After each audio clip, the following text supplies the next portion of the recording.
In a move that sent shockwaves through the Middle East, former U.S. President Donald Trump recently unveiled a controversial proposal. His plan? To relocate Palestinians from the Gaza Strip to either Egypt or Jordan. This idea, announced just days ago, reignited the debate over one of the world's most intractable conflicts. Trump, known for his unconventional approach to foreign policy, framed the proposal as a potential solution to the Israeli-Palestinian conflict. Trump's proposal, however, was met with immediate pushback. Critics argue that it disregards the historical and political complexities of the region. They point out that forcing Palestinians out of their homeland is not only unjust but also likely to fuel further instability. The proposal has also been condemned as a violation of international law, which recognizes the right of Palestinians to self-determination. Trump's plan, while shocking, is not entirely out of character. Throughout his presidency, he demonstrated a willingness to upend long-standing diplomatic norms. From moving the U.S. Embassy to Jerusalem to recognizing Israeli sovereignty over the Golan Heights, Trump has consistently taken actions that have inflamed tensions in the region. His latest proposal, therefore, is seen by many as another example of his disregard for the sensitivities of the conflict. The proposal has also raised questions about Trump's motives. Some speculate that it is an attempt to solidify his legacy among his base of support, which includes many who are sympathetic to Israel's position. Others believe it is simply another example of Trump's penchant for making grand pronouncements without considering the consequences. Whatever his reasons, there is no doubt that Trump's proposal has thrust the Israeli-Palestinian conflict back into the global spotlight. The response from Egypt and Jordan to Trump's proposal was swift and unequivocal, a resounding no. Both countries, considered key U.S. allies in the region, flatly rejected the idea of absorbing Palestinians from Gaza. Their refusal underscores the deep-seated sensitivities surrounding the Palestinian issue and the potential for regional destabilization. Egypt, already grappling with its own economic and security challenges, fears that accepting a large influx of Palestinians would strain its resources and exacerbate existing tensions. The country has a long and complex history with the Palestinian people, having hosted Palestinian refugees in the past. However, the current political climate in Egypt makes such a move highly improbable. Jordan, with its own large Palestinian population, expressed similar concerns. The country has worked hard to maintain a delicate balance between its Palestinian and Jordanian citizens.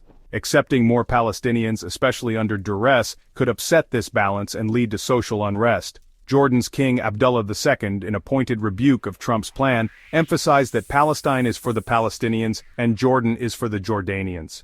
The rejections highlight the limitations of Trump's influence in the region, even after leaving office. While he may have hoped to leverage his relationships with Arab leaders to push through his proposal, he clearly underestimated the depth of their opposition. The firm stance taken by Egypt and Jordan also sends a clear message to the international community that they will not be bullied into accepting a plan that they believe is detrimental to their national interests. It remains to be seen how Trump will respond to this setback, but one thing is certain: his proposal has already stirred up a hornet's nest in the Middle East. Egypt, under the leadership of President Abdel Fattah el-Sisi, faces a particularly difficult dilemma in the wake of Trump's proposal. While keen on maintaining strong ties with the United States, Egypt is wary of any plan that could jeopardize its internal stability. Accepting a large Palestinian population, even with potential economic incentives, is a risk that Sisi seems unwilling to take. The Egyptian public, already grappling with economic hardships and concerns about security, is largely opposed to the idea of resettling Palestinians within their borders. Social media platforms have been abuzz with criticism of Trump's plan, with many Egyptians expressing solidarity with the Palestinian cause. The Egyptian government, acutely aware of public sentiment, is treading cautiously. Officials have publicly rejected Trump's proposal, emphasizing their commitment to a two-state solution that would see the establishment of an independent Palestinian state alongside Israel. However, there are concerns that behind closed doors, the Trump administration may be applying pressure on Egypt to reconsider its stance. The stakes are high for Sisi, who relies heavily on U.S. military and economic aid. However, acceding to Trump's demands could alienate his own people and destabilize the country. The Egyptian government is therefore likely to continue to play a delicate balancing act, trying to appease the United States while also safeguarding its own interests. The situation highlights the difficult choices facing many Arab leaders as they navigate the complexities of their relationships with both the United States and the Palestinian people. It remains to be seen how Sisi will ultimately respond to this pressure, but his decision will undoubtedly have significant implications for Egypt's future. For the people of Gaza, Trump's proposal is not just a theoretical debate, it's a matter of their lives, their homes, and their future. Many Gazans, already living under dire conditions due to the ongoing blockade and conflict, view the relocation plan with a mixture of anger and despair.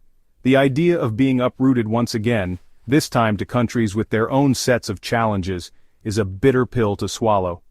Interviews with Gazans reveal a deep-seated attachment to their homeland despite the hardships they face. "This is our land, our heritage," says one resident, his voice filled with emotion. "We will not be moved." Many express a strong desire to remain in Gaza, hoping for a future where they can live in peace and dignity.